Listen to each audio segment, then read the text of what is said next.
देवशयनी एकादशी व्रत कथा। देवशयनी एकादशी की व्रत कथा सुनने वाले सभी भक्तजनों को पूर्णचंद्र पांडे का सादर प्रणाम। भक्तजनों, आज आप देवशयनी एकादशी की कथा श्रवण करेंगे। एक समय की बात है,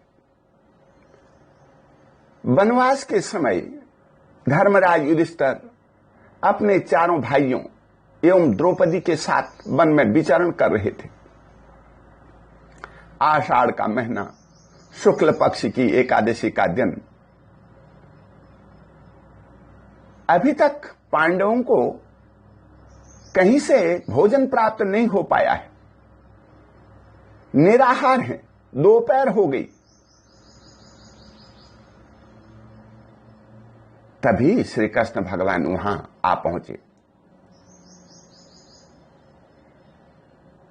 तब युधिष्ठिर ने भगवान श्री कृष्ण से पूछा, हे भगवान, आषाढ़ शुक्ल पक्ष में कौन सी एकादशी होती है? उसका नाम और विधि क्या है? यह बतलाने की कृपा कीजिए। युधिष्ठिर की बात सुनकर के भगवान श्री कृष्ण बोले, हे राजन, आषाढ़ शुक्ल पक्ष की एकादशी का नाम देवशयनी एकादशी है। मैं उसका वर्णन करता हूं। वह महान पूर्णमयी, स्वर्ग एवं मोक्ष प्रदान करने वाली, सब पापों को हरने वाली तथा उत्तम व्रत है। आषाढ़ शुक्ल पक्ष में देवशयनी एकादशी के दिन जो लोग कमल के फूल से कमल लोचन भगवान विष्णु का पूजन करते हैं तथा एकादशी का उत्तम व्रत करते हैं, पूरे दिन निराहार रहकर विष्णु भगवान की स्तुति करते हैं, उन्हें तीनों लोकों और तीनों सनातन देवताओं के पूजन करने का फल तुरंत मिल जाता है।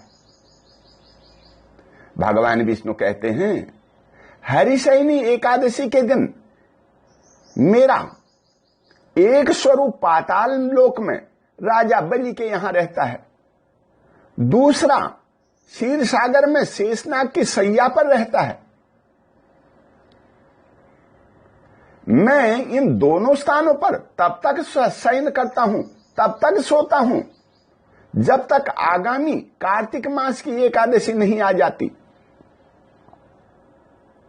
अतः आषाढ़ शुक्ल पक्ष की एकादशी से लेकर कार्तिक शुक्ल पक्ष की एकादशी तक मनुष्य को भली भांति धर्म का आचरण करना चाहिए।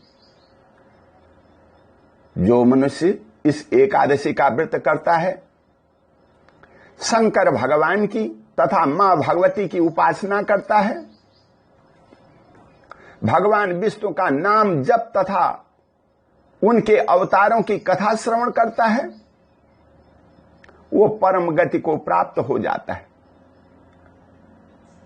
अतः सभी को यत्नपूर्वक इस एकादशी का व्रत करना चाहिए।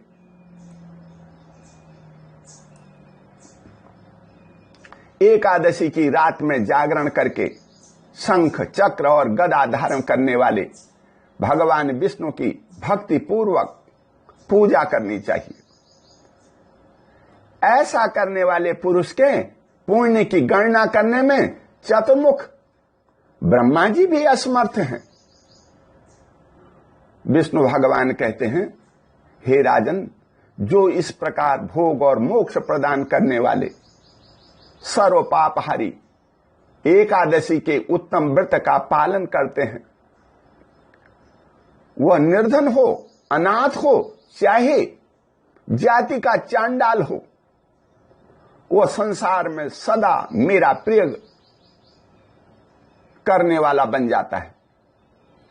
ऐसे प्रिय भक्तों को मैं इस जीवन में सुख और अंत में मोक्ष प्रदान करती हूं। जो मनुष्य चौमासे में दीपदान करते हैं, प्लास आदि के पत्तों पर भोजन करते हैं और नक्त व्रत करते हुए चौमासा व्यतीत करते हैं, वे मेरे प्रिय भक्त बन जाते हैं। चौमासा में भगवान विष्णु सोए रहते हैं, इसलिए मनुष्य को भूमि पर शयन करना चाहिए। सावन में साग, भादों में दही, क्वार में दूध और कार्तिक में दाल का त्याग कर देना चाहिए। अथवा जो चौमासे में ब्रह्मचर्य का पालन करता है वो परम गति को प्राप्त होता है। हे राजन, एकादशी के व्रत से ही मनुष्य सब पापों से मुक्त हो जाता है, अतः सदा इसका व्रत करना चाहिए, कभी भूलना नहीं चाहिए। देवशयनी और बोधिनी के बीच में जो कृष्ण पक्ष की एकादशियां होती हैं, गृहस्थ के लिए वे ही व्रत रखने योग्य हैं। अन्य मासों की कृष्ण पक्ष की एकादशी का व्रत करें या ना करें, यह गृहस्थ की अपनी इच्छा पर निर्भर करता है, परंतु शुक्ल पक्ष की सभी एकादशी करनी चाहिए।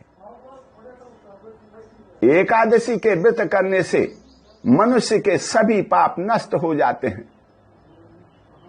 उसे भगवान विष्णु की कृपा से भक्ति और मुक्ति प्राप्त हो जाती है। भगवान श्री कृष्ण के मुख से यह कथा सुनकर द्रौपदी सहित पांचों भाइयों ने देवशयनी एकादशी का यह व्रत भली भांति किया और उसी दिन किया, जिसके प्रभाव से युद्ध में उनकी विजय हुई, कौरव मारे गए, पांडवों को राज का सुख प्राप्त हुआ और स्वर्ग की प्राप्ति हो गई। आज भी जो मनुष्य इस कथा को सुनता है, इस व्रत को करता है, उसकी सभी मनोकामनाएं पूर्ण हो जाती हैं। बोल विष्णु भगवान की जय।